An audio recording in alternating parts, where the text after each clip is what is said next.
भारत दुनिया का सबसे बड़ा गणतंत्र, एक ऐसा देश जहां लगभग हर रंग, रूप, भाषा, जाति और धर्म के लोग मिलजुल कर रहते हैं, जहां सबको समान अधिकार है, जहां लोग अपना भविष्य खुद चुनते हैं, उसे आकार देते हैं। विश्व भर में भारत आज एक मिसाल बन चुका है।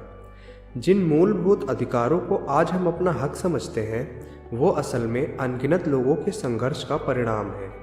मगर आधुनिक भारत को आकार देने में जिनका नाम सबसे ऊपर आता है, वो थे भारत के संकल्प पुरुष बाबा साहेब डॉक्टर भीमराव रामजी अंबेडकर। उनकी बुद्धिमत्ता, दूरदर्शिता, ज्ञान और देश के प्रति निस्वार्थ भावना के गुण शायद ही किसी और में थे। 14 अप्रैल 1891 में मध्य प्रदेश के महू में जन्मे बाबा साहेब छोटी उम्र से ही पढ़ने लिखने के बड़े शौकीन थे।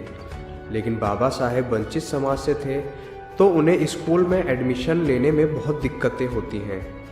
बाबा साहेब के पिताजी ब्रिटिश गवर्नमेंट में थे। उनके रेफरेंस से एडमिशन तो हो जाता है, लेकिन उनको क्लास के अंदर बैठने की अनुमति नहीं मिलती। बाबा साहेब क्लास के बाहर बैठकर पढ़ते। बाबा साहेब क्लास के बाहर बैठकर 8 से 10 घंटे पढ़ा करते थे। एक बार एक टीचर ने एक सवाल लिखा जो क्लास के अंदर बैठे स्वर्ण जाति के बच्चे नहीं दे पाए, वो क्लास के बाहर बैठे बाबा साहेब ने दे दिया। बाबा साहेब को संस्कृत नहीं पढ़ने देते थे। उनसे कहते थे, ये ब्राह्मणों के पढ़ने के लिए है, तुम्हारे लिए नहीं।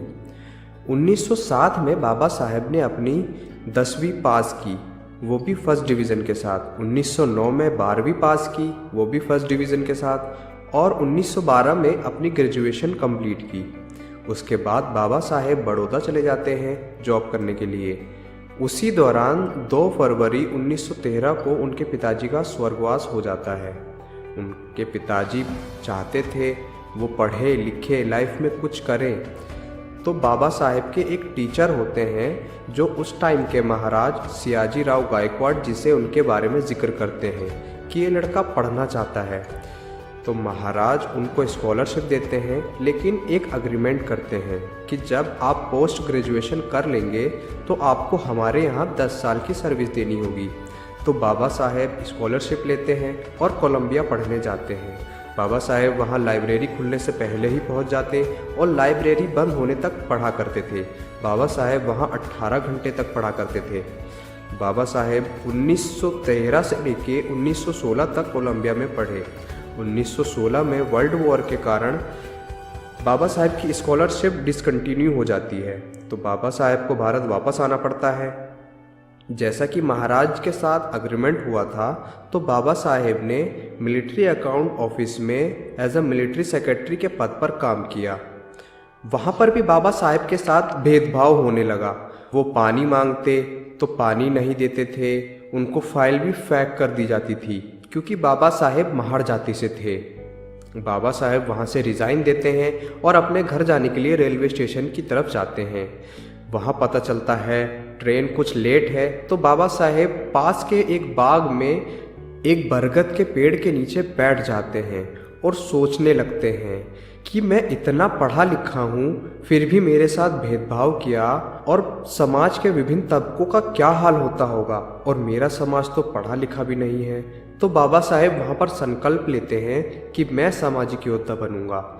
इस वजह से उस जगह का नाम संकल्प भूमि पड़ जाता है। बाबा साहेब ने अपने समाज को 3 नारे दिए: शिक्षित रहिए, संगठित रहिए, संघर्ष करिए। बाबा साहेब का कहना था, अगर आप समाज को बदलना चाहते हैं तो आपका शिक्षित होना बहुत ज़रूरी है।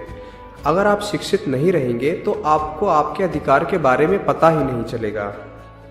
इसके बाद बाबा साहेब अपना पहला आंदोलन करते हैं, महाड़ आंदोलन। एक गांव में एक तालाब होता है जिस पर ऊंची जात के लोग ही पानी पी सकते थे या फिर जानवरों को पानी पीना अलाउ था। ये बात जब बाबा साहेब को पता चलती है, तो बाबा साहेब 10,000 लोगों को अपने साथ लेकर उस तालाब पर पहुंचते हैं और कहते हैं, ये प्राकृतिक संपदा है, इस पर सबका अधिकार है, इससे जानवर पानी पी सकते हैं, तो क्या हम जानवरों से भी गए गुजरे हैं? फिर बाबा साहेब उस तालाब का पानी अपनी अंजलि में लेते हैं और चाव करते हैं। मराठी में टेस्ट करने को चाव कहते हैं, इसलिए उस तालाब का नाम चावदार तालाब भी पड़ जाता है। अगर आप जानना चाहते हैं कि डॉक्टर अंबेडकर जी का नाम बाबा साहेब कैसे पड़ा, तो इस वीडियो को लाइक करिए और हमारे चैनल को सब्सक्राइब करिए। धन्यवाद।